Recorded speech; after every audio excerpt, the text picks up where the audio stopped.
अस्सलाम वालेकुम नाज़रीन, welcome to another episode of Baat Se बात। मैं हूं मलिक हसन। उम्मीद है कि आप लोग खैरियत से होंगे, ठीक ठाक होंगे। तो आज हमारे साथ जो शख्सियत मौजूद हैं, मीडिया इंडस्ट्री से उनका ताल्लुक़ है, जर्नलिस्ट हैं, मोटिवेशनल स्पीकर हैं, बहुत से इंस्टीट्यूट में ट्रेनिंग भी दे रहे हैं और साथ साथ दुनिया भी घूमते हैं। उनकी जर्नी के हवाले से उन्हीं से बात करते हैं। हमारे साथ मौजूद हैं the one and only Ali Abbas साहब। Sir welcome and thanks for joining us. बिस्मिल्लाहिर्रहमानिर्रहीम अल्लाहुम्मा सल्ली अला मुहम्मदिन व अला आलि मुहम्मदिन व बारिक वसल्लम। बहुत शुक्रिया मलिक साहब। जी थैंक सर, यू। आपका बहुत शुक्रिया, आपने अपने शेड्यूल में से हमारे लिए टाइम निकाला। जी जी। तो बल्कि सर, मुझे शर्मिंदगी होती है, आपके साथ 2-3 दफ़ा हमने इसको पोस्टपोन किया नहीं नहीं इंटरव्यू, उसके लिए बार माजरत है नहीं नहीं, आपको। कोई बात नहीं सर। वो सारे शेड्यूल्स को देख के फिर मैनेज करना होता है सारा कुछ। बहरहाल थैंक यू। सर, बचपन से स्टार्ट करते हैं। थोड़ा सा अपने इब्तदाई दौर के बारे में बताएं, कहाँ पैदा हुए, बचपन कहाँ और कैसा गुजरा। बस मेरी दुबई में पैदाइश हुई और 10 साल ज़िंदगी दुबई में गुजारे। फिर 10 साल सियालकोट में, अब 25 साल से लाहौर में ही रह रहा हूँ। मतलब बेसिकली आप अगर देखा जाए तो पाकिस्तान से सियालकोट से जी, ताल्लुक़ सियालकोट से। रखते हैं। जी जी। बिल्कुल। अच्छा सर, आप ट्रैवलर भी हैं, जर्नलिस्ट भी हैं, ट्रेनिंग भी देते हैं मुख्तलिफ अदारों में जाकर। अगर बुनियादी तौर पर देखा जाए तो आपने अपना कैरियर किस फील्ड से स्टार्ट किया था? अच्छा, वैसे मैं तो एडमिन का काम करता था जब मैं दुबई में था। हम्म। तो वहाँ से मैंने एडमिनिस्ट्रेशन और टाइम कीपिंग, परचेजिंग, ये मैंने सारा काम किया। फिर मैंने जॉब शुरू की यहाँ पे, तो फिर एचआर डिपार्टमेंट में की।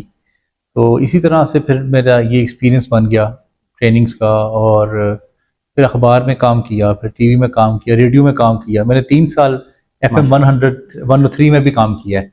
ज़बरदस्त। 3 साल मैंने वहाँ पे काम किया है।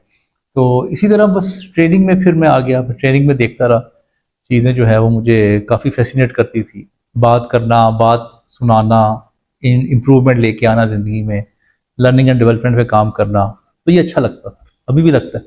अभी आप कासिम अली शाह फाउंडेशन से मुंसलिक हैं। जी जी। कितने अरसे से यहाँ से मुंसलिक हैं आप? ये पहले दिन से ही बनी थी 2017 में, अच्छा अच्छा। तो तकरीबन 8 साल होने वाले हैं अब। सर, ट्रैवलर भी हैं, आज तक कितने ममालिक का सफ़र कर मैंने चुके हैं? 19 कंट्रीज मैंने देखे हैं जी। माशाल्लाह। उनमें से कुछ टॉप की अगर आप बताना चाहें तो? अच्छा, उसमें मुझे मिस्र बहुत अच्छा लगा। अच्छा। बड़ा हिस्टोरिकल, मेरी बड़ी ख्वाहिश थी कि मैं मिस्र देखूं, क्योंकि मिस्र की जो तहजीब है वहाँ से काफ़ी तहजीबें वहाँ से निकली हैं, मिस्र से। और आपको पता है फिर पिरामिड्स जो हैं वो बने जी जी। वहाँ पे। फिर वो मम्मी जो फ़िरौन की लाश हनूत की है, उन्होंने उसके बारे में बहुत सुना था, तो वो मुझे बड़ा अच्छा लगा। उज़्बेकिस्तान बहुत अच्छा लगा। लंदन मुझे हमेशा से बहुत पसंद आता है। फिर ईरान, इराक देखा। तो ये बड़े अच्छे हैं सारे कंट्रीज़। सर, अगर इन सब का पाकिस्तान से कंपैरिजन किया जाए तो क्या रेट करेंगे? पाकिस्तान में देखें, बहुत सी चीज़ें पाकिस्तान में बेहतर हैं जो कि इन कंट्रीज़ के पास नहीं भी हैं। जैसा जैसे कि? रेगिस्तान है, हम्म। कोल्ड डेजर्ट है पाकिस्तान के पास, बहुत दरिया हैं। और पहाड़ी इलाके बहुत अच्छे हैं, ठंडे पहाड़ भी हैं, गर्म पहाड़ भी हैं। रेगिस्तान ठंडा भी है, गर्म भी है। इसी तरह जंगलात हैं, सर्द इलाका भी है, गर्म इलाका भी है, और मीडियोकर इलाका जो कराची है जी जी। वो भी है। तो इस हवाले से पाकिस्तान का जो इंफ्रास्ट्रक्चर, और जो कहना चाहिए ना, जो इन्वायरमेंट काफ़ी इनरिच्ड है वैसे तो। हाँ, बहरहाल कुछ चीज़ें हैं, सफाई के मामलात हैं, कुछ ट्रांसपोर्ट के इश्यूज़ हैं। मेजर इश्यूज में से अगर हम हाँ, बताएं। और कुछ खुराक का भी है। हाँ, आलूदगी का एक इशू है, वो दूसरे ममालिक में ज़रा कम है। कम है। मैं अभी देख रहा था, कल ही एक रिपोर्ट आई है, पाकिस्तान दुनिया में जो नंबर 1 आलूदा शहर जो है वो पाक लाहौर को कहा गया कराची है। है, जी जी। हालांकि मुझे वैसे समझ नहीं आती कि लाहौर में तो बड़ी सफाई है, इसको इतना हाँ, कंपैरेटिवली अगर देखा जाए जो बाकी बड़े शहर हैं जी। उनकी निस्बत काफ़ी साफ़ सुथरा इन्वायरमेंट लेकिन है। फिर भी पता नहीं क्यों आलूदा शहर कहते हैं हालांकि इनको। अगर हम थोड़ा सा बैक जाएं तो इससे पहले ये जो एक बुरा एक एजाज था वो कराची के पास होता था, जी, या हमारे पड़ोसी मुल्क भारत में नई दिल्ली के पास होता दिल्ली के था। पास था जी। हाँ, लेकिन अब पता नहीं ये कुछ अरसा हो गया, ये कंटिन्यूसली अच्छा, लाहौर ये की एजाज तो नहीं है वैसे। बुरा एजाज, बुरा एजाज। ये तो खैर एक नेगेटिव बात है किसी भी हाँ सिटी की। तो इस हवाले से जरा सफाई का हवाला, और दूसरा ना, एक्सट्रीमिज्म यहाँ मुल्क में बहुत है। जी आप जी। कोई बात करते हैं किसी के बारे में, मजहब पे अगर आप कोई बात कर लें तो आपको फतवा आ जाता है। सियासत पे आप बात करें तो आपको डाला आ जाता है। तो अगर आपने कोई सोशल इशू पे बात करनी है तो आपको सोसाइटी नहीं पूरा जीने कहना देती है। शुरू कर देती है। बिल्कुल। तो जो है ना, इंटेलेक्चुअलिज्म और नॉलेज है, वो यहाँ पे मुल्क में डेवलप बड़ी मुश्किल से होगा, क्योंकि बात नहीं करने देते ना। बिल्कुल अच्छा, कोई ऐसे ही। मूवी बन जाए अगर, जैसे सरमद खुसर ने मूवी बनाई है और उस पे पाबंदी लगा दी, यानी कि कोई भी आप काम करने लगते हैं आप पे पाबंदी लग जाती है, तो इसलिए फिर न्यू थॉट नहीं आती। देखिए आपके दिमाग में एक आइडिया आया, एक थॉट आई है, एग्जैक्टली वो अगर आप सोसाइटी तक वो नहीं पहुंच रही तो सोसाइटी डेवलप कैसे होगी, बिल्कुल ऐसे ही। तो इसके लिए फिर ये डेवलप नहीं हो पाती सोसाइटी, एग्जीक्यूशन लाजमी होती है, बिल्कुल ऐसी है। सर आप क्योंकि मीडिया इंडस्ट्री से भी आपका ताल्लुक रहा है और अभी भी है, तो मीडिया इंडस्ट्री का जो आपका एक्सपीरियंस है ज़रा शेयर करिएगा हमारे। मीडिया में बड़ा यार अच्छा काम किया है। नई बात अखबार जब थी उसको लॉन्च किया, लॉन्चिंग टीम में था मैं। माशाअल्लाह। न्यू टीवी जब लॉन्च हुआ उसकी भी लॉन्चिंग टीम में था, तो मैंने बड़ा सीखा है लॉन्चिंग के हवाले से। मेरा बड़ा, और जब यूनिवर्सिटीज़ इदारे लॉन्च करने, ये मेरा एक शौक़ का भी काम है। और मुझे लगता है कि अब वैसे टीवी चैनल तो अब देखे नहीं जाते इतना, तो सब लोग सोशल मीडिया ही देखते हैं। तो मेरे ख्याल से entertainment industry, movies, drama industry, ये ज्यादा मेरे ख्याल से ग्रो करेगी। अभी पिछले दिनों हानिया का भी ड्रामा चल रहा है, हानिया आमिर का, फहद मुस्तफा के साथ क्या नाम है उसका, कभी मैं कभी तुम, मेरे ख्याल से शायद तेरी मेरी कहानी या कभी मैं कभी तू, शायद चले ये जो चल रहा है। हाँ। मुझे बड़ी खुशी हुई, मैं एक इंडिया का किसी जर्नलिस्ट का व्लॉग देख रहा था, वो कह रहे थे जी इंडिया का जो पाकिस्तान का ये ड्रामा है हानिया वाला, ये इसको इंडिया में लोग इंतजार कर रहे हैं इसकी एपिसोड का। जी जी ठीक है। पिछले दिनों हानिया गई हुई थी लंदन में हम टीवी अवार्ड पे। जी जी। तो वहां भी सफीना शायद नाम था कैरेक्टर का, या शहीना, सफीना ऐसा कुछ नाम था ड्रामे में जो उनका किरदार है, सफीना नाम है शायद। तो वो सफीना सफीना करके ना वो लोगों ने उसको मुतारफ किया, तो वो बड़ी खुश हो रही थी इस बात पे। तो मुझे बड़ी अच्छी लगती है ये बात कि पाकिस्तान का जो कंटेंट है वो इंडिया में और इंडिया से बाहर जहाँ जहाँ उर्दू बोली जा रही है, सुनी जा रही है, वहाँ पे देखा जा रहा है। मुझे बड़ी खुशी होती है इस बात की। पाकिस्तानी ड्रामा इंडस्ट्री की अगर बात की जाए तो शुरू से ही उसको मतलब एक गालिब है भारतीय इंडस्ट्री पे, ड्रामा इंडस्ट्री पे। जी जी, ड्रामा इंडस्ट्री जो सुपरस्टार्स हैं उनके वो मतलब तारीफें करते हैं हमारे ड्रामा। ये मुझे बड़ी खुशी होती है। कभी फहद, वो क्या नाम है जो रणबीर कपूर, कभी बात कर रहे हैं, कभी करिश्मा कपूर बात कर रही है, कभी अमिताभ बच्चन कर रहे हैं, कभी करीना कपूर कर रही है। तो बड़ा अच्छा लगता है कि इतने हाई प्रोफाइल जो लोग हैं वो हमारे ड्रामास को देख रहे हैं, उनको मजा आता है तो वो देख रहे हैं ना। बिल्कुल ऐसे ही है, तो वो मुझे बड़ा अच्छा लगता है। और अभी जो मेरे ख्याल से 1 साल पहले the legend of Maula Jatt जी, उसने बड़ी धूम मचाई वहां पे भी, बल्कि जहाँ जहाँ रिलीज की गई, बड़ा जबरदस्त कंटेंट था वो भी। अभी वैसे अनफॉर्चुनेटली रिलीज हो रही थी वो लास्ट वीक इंडिया में, उसकी डेट आ गई थी 2 अक्टूबर को रिलीज होनी थी। जी जी, लेकिन नहीं हो सकी। मुझे बड़ा दुख हुआ, पहले मैं बड़ा खुश था कि ठीक है जी हमारा कंटेंट जाएगा, क्योंकि इंडिया में जब जो चीज जाती है वो फौरन से बहुत ज्यादा हिट होती है, क्योंकि हमारे पास सिर्फ 25 करोड़ आवाम है, उनके पास 1 अरब 40 करोड़ आवाम है। लेकिन सर देखें जो सोशल मीडिया, उसका तो कोई बॉर्डर नहीं है, उसका तो मतलब कोई लिमिट नहीं है। लेकिन नहीं है ना, सोशल मीडिया पे ये फिल्म है ही नहीं। सोशल मीडिया पे नहीं है। मैं इस लिहाज से बात कर रहा हूँ कि हमारे कोई अगर एक्टर या कोई हमारा सिंगर वहां पे जाता है, उसके ऊपर जब बॉलीवुड की स्टैंप लग जाती है तो उसको सुपरस्टार बना दिया जाता है। हमारे जो ड्रामाज या मूवीज हैं वहां पे रिलीज हो जाएं, वहां पे देखे जाएं, तो वो सुपर डुपर हिट हो जाते हैं। इसके पीछे क्या रीजन है? हालांकि ये चीजें सोशल मीडिया से ग्रो करती हैं। नहीं, मेरा नहीं ख्याल। अब जिस दिन आपने जियो पे प्रोग्राम करना शुरू कर दिया या ARY पे करना शुरू कर दिया प्रोग्राम, तो मुख्तलिफ टीवी चैनल्स वालों और जो मीडिया हाउसेज हैं वो उनकी नजरों में आप आ जाएंगे। एग्जैक्टली, क्योंकि वो बड़ी इंडस्ट्री है ना। इसी तरह आप इंडिया नहीं, आप कभी भी किसी भी बड़ी इंडस्ट्री में जब आप स्टेप इन होते हैं तो आपको वास्ट जो है ना वो लोग देखते हैं। जी जी, एक बड़ा चंक दुनिया का देखता है, तो आपकी प्रमोशन ज्यादा हो जाती है। बस इतनी सी बात है। डिपेंड करता है कि आप छोटी इंडस्ट्री से जब बड़ी इंडस्ट्री में जाएंगे तो आप ज्यादा जल्दी रिकॉग्नाइज हो जाएंगे। इतनी सी साइंस है बस। क्योंकि इंडिया ने इतना जबरदस्त सिस्टम अपना क्रिएट किया हुआ है बॉलीवुड के जरिए कि दुनिया के तमाम सिनेमाज में उनकी मूवी लगती है। ऐसी है। तो उनका एक ऐसा वो इंफ्रास्ट्रक्चर और ऐसा उनकी सिस्टम डेवलप किया हुआ है उन्होंने कि जो भी एक भी शख्स अगर उनकी मूवी में आ जाए वो फौरन से विजिबिलिटी उसकी होनी शुरू हो जाती है। बिल्कुल ऐसी है। अच्छा सर, एज अ जर्नलिस्ट आप क्या समझते हैं इस वक्त हमारे जो मुल्क के हालात हैं उनके बेहतरी के चांसेस आने वाले दिनों में कितने हैं? अच्छा, मुझे तो वैसे इसमें नॉलेज कम है इस टॉपिक पे, ये मेरा टॉपिक नहीं है। लेकिन पिछले दिनों मैं तारक मखदूम साहब के साथ बाबा इरफानुल हक साहब के पास गया हुआ था, जो जेहलम में होते हैं। वो बड़े अच्छे वो स्पिरिचुअल स्कॉलर है। उनसे भी मैंने यही सवाल पूछा कि पाकिस्तान के हालात का क्या आप कहते हैं। वो कहते हैं कि पाकिस्तान के हालात आने वाले वक्त में बेहतर होने वाले हैं। अभी देखें ये शंघाई कॉन्फ्रेंस हुई है, जी जी। इसमें काफ़ी अच्छा पाकिस्तान का नाम सामने जाहिर आया है, दुनिया बिल्कुल। में। और अच्छी खुशाइंद बात यह है कि इंडिया चाइना और पाकिस्तान अब अपनी अपनी करेंसीज में इंपोर्ट एक्सपोर्ट किया करेंगे। बिल्कुल बिल्कुल ऐसे अगर ही ये है। हो जाए तो बहुत बड़ी बात है। अब कुछ लोग कह भी रहे हैं कि नहीं होगा, क्योंकि हमें डॉलर्स नहीं देने पड़ेंगे ना, हम अपना एग्जैक्टली, रुपीस दे के हम वहां से चीज परचेज कर जिसमें लेंगे। महंगाई काफी हद तक नीचे आएगी। हमारी तो मेजर एक्सपोर्ट ही, हमारा हाँ। मेजर इंपोर्ट हमारा चाइना से है। जी जी। हमारा बहुत बड़ा चंक जो है वो डॉलर्स के में रिक्वायरमेंट नहीं होगी। अगर इस तरह की चीजें इंप्लीमेंट हो जाए तो फायदा तो फिर अल्टीमेटली होगा पाकिस्तान को। बिल्कुल ऐसे ही है सर। इस जो कामयाब हमारी ये एसईओ कॉन्फ्रेंस हुई है, ये तो एक बड़ी अच्छी बात सामने आई है कि हम अपनी अपनी करेंसीज में तजारत करेंगे। इसके अलावा इसकी कामयाबी के जो समारात हैं वो आप कहाँ कहाँ देखते हैं? ब्लॉक अगर बन जाए तो, अगर ये एक ब्लॉक बन गया ना, जी जी। जिसमें इंडिया, पाकिस्तान, जी जी। रशिया, चाइना ये शामिल हैं, अगर ये अपना बॉर्डर ओपन कर दें तो बड़ी आसानी हो जाएगी। बॉर्डर ओपन से आपकी जो तजारत है ना पाकिस्तान को, उसमें काफी सबसे ज्यादा आसान। फायदा होगा, क्योंकि बिल्कुल। इस तरफ आपके 1 अरब 40 करोड़ है इंडिया, इस तरफ आपके 1 अरब 40 करोड़ है चाइना, चाइना। दरमियान में है पाकिस्तान। पाकिस्तान। ठीक है। अब वो सारी जो ट्रेड है वो पाकिस्तान के जरिए होगी, तो वहां से जितने ट्रक्स या ट्रेन से सामान इधर आएगा पाकिस्तान उसका टैक्स लेगा। बिल्कुल ऐसे ही है। और चाइना से जो इंडिया सामान जाएगा उधर वो से भी पाकिस्तान कमाएगा टैक्स। और पाकिस्तान कमाएगा। और ये दुनिया की तो बड़ी आबादी है, दुनिया का जो सबसे ज्यादा इंपोर्ट एक्सपोर्ट है वो इन दो कंट्रीज में है, एग्जैक्टली। क्योंकि वॉल्यूम बहुत बड़ा है ना, वॉल्यूम बहुत वो बड़ा है। बहुत ज्यादा आबादी बहुत ज्यादा है।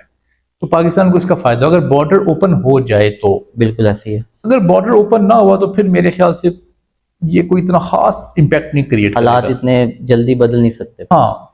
बिल्कुल सर। एससीओ कॉन्फ्रेंस में भारत के वज़ीर ख़ारजा भी आए, जयशंकर। क्या समझते हैं कि कुछ हालात में बेहतरी हो सकती है? वैसे तो अगर मोदी आ जाते तो बहुत अच्छा था, क्योंकि बिल्कुल। मैं इसको बहुत सरबराही बड़ी कॉन्फ्रेंस थी। बहुत बड़ी मैं हाँ। कामयाबी नहीं मैं करार देता, क्योंकि प्यूटन भी नहीं आया हम्म। और जो प्रेसिडेंट ऑफ चाइना है वो भी नहीं आए, उनके प्राइम मिनिस्टर आए प्राइम थे। मिनिस्टर आए हैं। अगर ये सरबराहान आते तो मेरे ख्याल से ज्यादा इम्पैक्ट पड़ता है। क्योंकि देखे ना आप, एचआर मैनेजर या मार्केटिंग मैनेजर किसी कंपनी का कहीं जाता है, उसका क्या इम्पैक्ट क्रिएट होगा। जब सीईओ खुद CEO जाए बिल्कुल। तो वो क्या इम्पैक्ट क्रिएट करेगा, एग्जैक्टली। क्योंकि वो डिसीजन मेकर खुद है ना। तो अगर वो प्रेसिडेंट्स आ जाते तो मेरे ख्याल से बहुत जबरदस्त एक ब्रेक थ्रू मिल सकता था पाकिस्तान को, क्योंकि मुझे कोई इतना बड़ा ब्रेक थ्रू वैसे नजर आया नहीं। लेकिन ये एक पॉजिटिविटी जरूर क्रिएट हाँ। हुई है कि पाकिस्तान में ये सिलसिला चल रहा है। देखिए अगर इसमें कोई आगाज है तो कोई आने वाले वक्त में कुछ इसकी बेहतरी आ जाए तो पॉसिबल है। अच्छा सर, आप खुद मोटिवेशनल स्पीकर हैं, लेकिन ज़िंदगी में बाज़ औक़ात कुछ ऐसे हालात आते हैं जब इंसान बहुत डिसअपॉइंट हो जाता है, तो उन हालात में खुद को कैसे मोटिवेट करते हैं? अच्छा, वैसे ज़्यादा ऐसे मेरी ज़िंदगी में हालात नहीं है, मैं ब्लेस्ड रहा हूँ वैसे लाइफ में, माशाअल्लाह। मुझे ऐसे लगा नहीं कोई। अगर वैसे भी कभी कोई डाउन पे होता भी हूँ या कोई फ्रस्ट्रेशन या कोई स्ट्रेस आ भी जाता है तो मैं फिर अपने दोस्तों में बैठता हूँ, गपशप लगाता हूँ, खाने खाता हूँ, मूवीज़ देखता हूँ या सफ़र के लिए निकल जाता हूँ, बस ठीक हो जाता हूँ। मतलब यही चीज़ें आपको मोटिवेट करती हैं? हाँ, ये बड़े मोटिवेशन फैक्टर है मेरे लिए ये तीनों। लोगों को मोटिवेट करने का ख्याल कैसे आया? यार मैंने देखा है कि दुनिया में सबसे जो अफजल काम है वो होप क्रिएट करना है किसी में। जब आप में होप क्रिएट होती है तो इंसान ज़िंदगी गुजार पाता है। तो मुझे लगता है ये अच्छा काम है एक। और लेकिन सिर्फ मोटिवेशन शायद उस हद तक काम नहीं करती। आप मोटिवेशन के साथ साथ कोई आइडिया भी दें, कोई स्ट्रेटेजिक प्लानिंग दें साथ, जी जी। कि यार इस तरह आप करेंगे तो आप अचीव कर लेंगे, या इस रास्ते पे आप जाएंगे तो आपको फ़ायदा हो जाएगा। फ़ायदा होगा। तो बाज़ औक़ात मोटिवेशन की ज़रूरत कईयों को नहीं भी होती, उनको सिर्फ कथारसिस चाहिए होता है, एक कंपनी चाहिए होती है, तो फिर उनको उस हिसाब से डील करते हैं। बिल्कुल ऐसे ही है सर। कैरियर काउंसलिंग कितनी ज़रूरी है और कैसे की जाए? अच्छा, करियर काउंसलिंग में आपको थोड़ा सा अपना पर्सनैलिटी का एनालिसिस कर लेना चाहिए। MBTI करवाएं आप अपना, ये पर्सनैलिटी टेस्ट है MBTI, और काफ़ी सारे टेस्ट आपके गूगल पे भी मिल जाते हैं, वो करवाएं और अपनी पर्सनैलिटी को एनालाइज करें कि आप क्या हैं, उसके हिसाब से आप उस फील्ड में शामिल हों। और सबसे इम्पोर्टेंट ये है कि वर्ल्ड इकोनॉमिक फोरम का सर्वे पढ़ें आप जी कि जी। आने वाले वक्त में कौन सी जॉब्स की ज़रूरत है, कौन से करियर्स की ज़रूरत है आगे, और ऑब्सलीट कौन से होने वाले हैं। जो ऑब्सलीट होने वाले हैं उनको उसमें शामिल ना हो, स्किप कर दें। और जो आगे आने वाले वक्त की ज़रूरत है उसको मैच करें अपने शौक के साथ और अपने इंटरेस्ट के साथ, तो ज़्यादा बेहतरी हो सकती है मेरे ख्याल सर आजकल एआई का बहुत दौर चल रहा है, से। क्या समझते हैं कि हमारे यहाँ एआई को अपना मुकाम बनाने में कितनी देर लग सकती है? यहाँ तो देखिए अभी इंटरनेट ही चाहिए सही काम नहीं कर रहा तो हमारे यहाँ तो बड़ा टाइम लगेगा। पाकिस्तान क्योंकि आते आते लोग अडॉप्ट करते, चेंज मैनेजमेंट की इनको इतनी आदत नहीं है। मुझे लगता है अभी काफ़ी टाइम है इसमें, अभी ऐसी ज़िंदगी चलेगी हमारी जैसे चल रही है। जैसे अभी चल रही है। अच्छा सर, किसी भी फील्ड में कामयाब होने के लिए किन किन चीज़ों को मद्देनजर रखना पड़ता है? मेरे ख्याल से आप सबसे पहले आप देखें कि जो फील्ड है उसकी डिमांड है। पहला सबसे पहली शर्त तो जो है वो डिमांड की है। अब आप इंटरनेट कैफे खोल के बैठ जाए और मेहनत करें 18 घंटे, चलेगा? नहीं चलेगा। खत्म होगी ना बात उसकी। एक ज़माने में लेकिन कितना चलते थे। बिल्कुल ऐसी है। हमारे जब देखा था मैंने आज से 15 साल पहले, हर गली मोहल्ले में इंटरनेट कैफे होता था। तो आप सबसे पहले देखें कि जिस चीज़ की डिमांड है, नंबर 1। नंबर 2, फिर आप देखें कि आपका इंटरेस्ट उसमें है, अपना इंटरेस्ट डिमांड के साथ मैच करें। और तीसरी बड़ी मेहनत सिंपल सी बात है कि उसके जो टॉप लोग हैं ना उस फील्ड के, उनके साथ आपके रवाबत होने चाहिए, आप उनको जानते हो और वो आपको जानते हो। वो आहिस्ता आहिस्ता फिर आप ग्रो करते जाएंगे। और अगर आपको वैसे किसी अच्छी ऑर्गेनाइजेशन में जॉब मिल जाए तो इदारे बहुत ग्रो करवाते हैं लोगों को, बिल्कुल ऐसी है। क्योंकि बड़े इदारे में टफ टाइम मिलता है, आपकी कैपेसिटी बिल्डिंग हो जाती है, आपकी ट्रेनिंग होती है, आप एक इंफ्रास्ट्रक्चर में वक्त गुजारते हैं, आप ऑर्गेनाइजेशन में प्रॉपर थ्रू चैनल काम करना होता है। बहुत सारे लोगों से, इंटेलेक्चुअल्स लोग जी, होते जी। हैं वहाँ पे, स्किलफुल लोग होते हैं, जी, जी। एक्सपीरियंस लोग होते हैं। तो आपको एक ही रूम में काफ़ी लोग मिल जाते हैं। फिर अब आपकी ये हिम्मत है कि आप उनसे कितना सीख पाते हैं। बिल्कुल। बस ये 3 काम करें तो आप बेहतरी हो जाएगी आपकी ज़िंदगी में। सर एक मुहावरा हमारे यहाँ बड़ा चलता है कि एक कामयाब मर्द के पीछे एक औरत का हाथ होता है। आपका इस बारे में क्या ख्याल है? तो जिसकी औरत नहीं होती एक कामयाब मर्द के पीछे तो एक औरत का हाथ होता है, लेकिन एक कामयाब औरत के पीछे किसका हाथ होता है? पता नहीं यार, ये ऐसे मुहावरे बने हुए हैं, मुझे तो ये कोई इतना फैसिनेट नहीं करते मुहावरे। ये ऐसे मुहावरे ही हैं। इनको आप मुहावरों की हद तक ही रखें। मुहावरे बोलने में अच्छे लगते हैं ज़रा, हाँ, महफिल में बैठे हो तो कह कहा लग जाता है, लोगों को अट्रैक्ट करते हैं। ज़रा अच्छा लगता है कहने में इसमें क्या हकीकत हो सकती है। सर आपका रोल मॉडल कौन है? तो यार ये वैसे मैंने कभी ऐसे सोचा नहीं कि रोल मॉडल जो है वो कौन होना चाहिए, कैसे होना चाहिए। कुछ लोग मुझे अच्छे लगते हैं ज़िंदगी में, जैसा कि जैसे कॉर्पोरेट वर्ल्ड में सलीम गौरी साहब हैं, और फ़लसफ़े की दुनिया में प्रोफेसर अहमद रफ़ीक अख्तर हैं, सरफराज शाह साहब हैं, बिलाल कुतुब साहब हैं।